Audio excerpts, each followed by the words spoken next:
Hi there. I have a question for you. Have you ever said yes when you really meant no and you absolutely regretted it later? If you're like many incredible women that I work with, oftentimes I get asked, how do I set healthy boundaries? I often find myself taking care of everyone else, my work, my spouse, my parents, my children, my grandchildren, and putting myself on the back burner. So today we are going to be talking about 3 little ways that you can stand up for yourself and set healthy boundaries. And we're using the YES formula. Now, I want to also share with you, if we're meeting for the first time, that I am the co founder of Brave Thinking Institute, and I'm also the founder and director of our health and well-being division.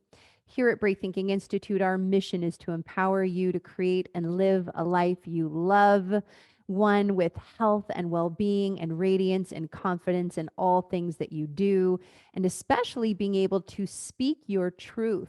Know your truth, live from your core essence and your point of power from within. We also believe that you are a spiritual being having a human experience. And to quote my mom and the owner of this company, Mary Morrissey, the power breathing you is far more powerful and you contain more potential than any circumstance, situation, or condition. So no matter how stuck you might feel, just know that you can absolutely begin today to take even more baby steps to create the results that you would love. So what is this YES formula and how does it apply to you taking steps to speaking your truth and creating healthy boundaries? Let's start with our first letter Y, and it stands for you are the highest authority. You are the highest authority of your life. You, I'm going to put equal highest authority. Authority.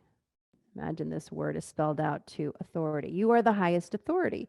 You are the highest authority. Only you live in your skin. Only you know when your yes is yes and when your no is no.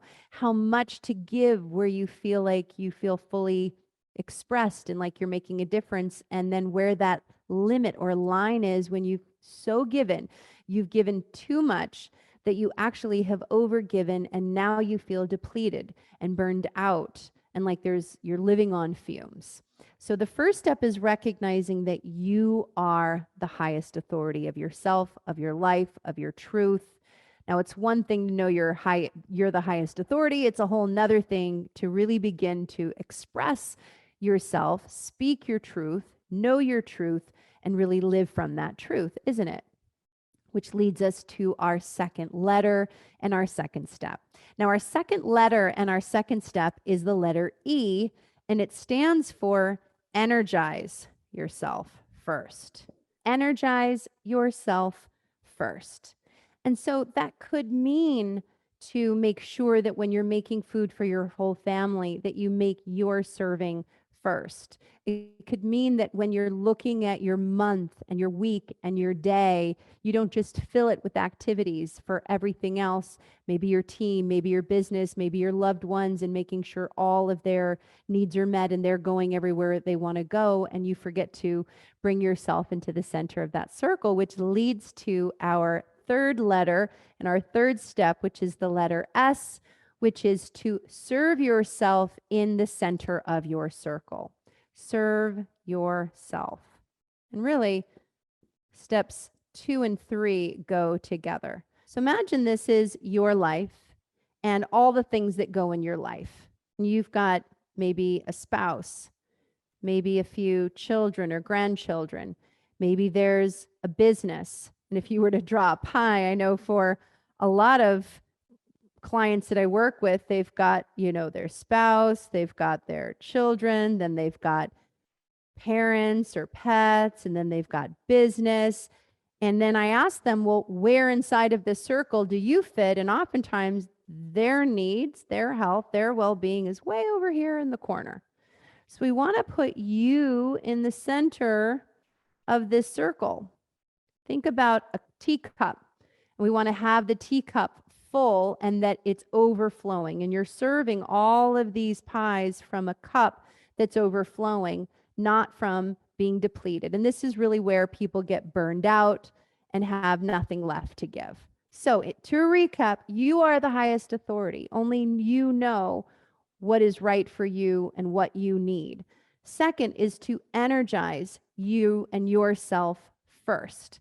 The third is to serve yourself by putting yourself in the center of your circle.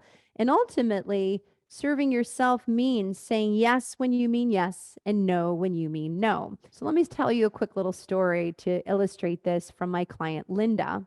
And she was really distraught during one of our Q&A calls that we have as part of the Vibrant Healthy Woman coaching program that I've created to support incredible women in creating the results that they would love. And she came to the call just really sad because she was grieving that she didn't feel like she could ever have the Thanksgiving that she had always wanted.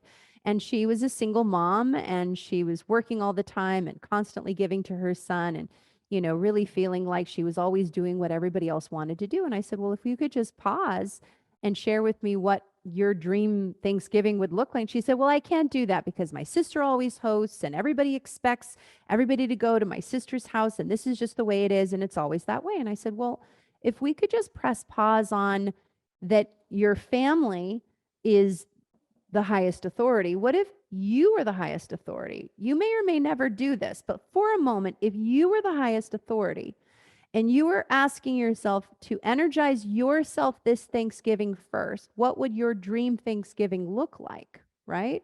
What would that look like? And if you were to allow yourself to say yes to your true yes and say no to what is no longer serving you, what would that be? What would that look like? And she was able to tell me very clearly. She said, I want to host Thanksgiving once at my house.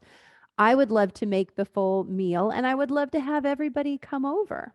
And I said, well, what's stopping you from really knowing what your yes is, knowing what would most energize you, and really trusting that you are the highest authority of your Thanksgivings? You could do whatever you would love to do at the end of the day. And really, instead of putting the opinion and approval of your family as the highest authority, you get to put your higher self, your relationship with your higher being, as the highest authority and dream this up. And then I taught her one more powerful brave thinking tool, and it's called the Fino Invitation. And that's another acronym that stands for feel invited, not obligated. I'll write it, let's see, I'll write it here. F-I-N-O, Fino. So I said, in advance, create in your mind what you would love. Set a date for when that would be. It doesn't even have to be on Thanksgiving unless you want it to be on Thanksgiving. It could be a week before Thanksgiving, as to not compete with the traditional Thanksgiving that always happens. You could have it the week before or on a weekend, and you could say, you know what, family, I have a dream. And my dream is I would love to host a Thanksgiving meal at my house. And you describe it to them. And you say, I'm going to be having this meal and I'm going to be having it with my son. And if it's just the two of us, great. But I would really love to see more of you. And so I'm putting out an invitation, a feel invited, not obligated invitation. And I would love it if you would come. Now, the other aspect here is it doesn't have to be all or nothing. It didn't have to be a yes to herself only, but no to the other things. If she wanted to still go to that other Thanksgiving, she's not saying you can't have this other time or you can't do Thanksgiving the way you want. She's just simply putting it out there saying, this is what I would love. It can be a both and. It can be a feel invited, not obligated. And ultimately, she's putting her wants, her needs, and her desires in the center of her circle. So to help you put yourself in the center of your circle, we have an incredible gift called the Confidence Kit with an ebook and a guided meditation that will help you skyrocket your self-confidence so that you can live from your highest authority and say yes when it's yes and say no when it's no, and set healthy boundaries so that you can create and live a life that you love. And so if you would love that, go ahead and click the button right here on this page. It's free. You can download that and it'll provide even more tips on how to really own your own confidence in your life. We'd love to hear from you. If you've been able to set healthy boundaries and have a story that you'd like to share, please go ahead and share that in the comments here. If you would love to share this video with your friends or family or individuals that you know could really use this support and this help, please do so. Subscribe to the channel if you haven't yet so that you can continue to receive notifications when we have more tips and powerful videos for you. And I really do hope that you live from the center of your being. You put yourself in the center of your circle. You continue to think bravely and create a life that you love. Have a great day.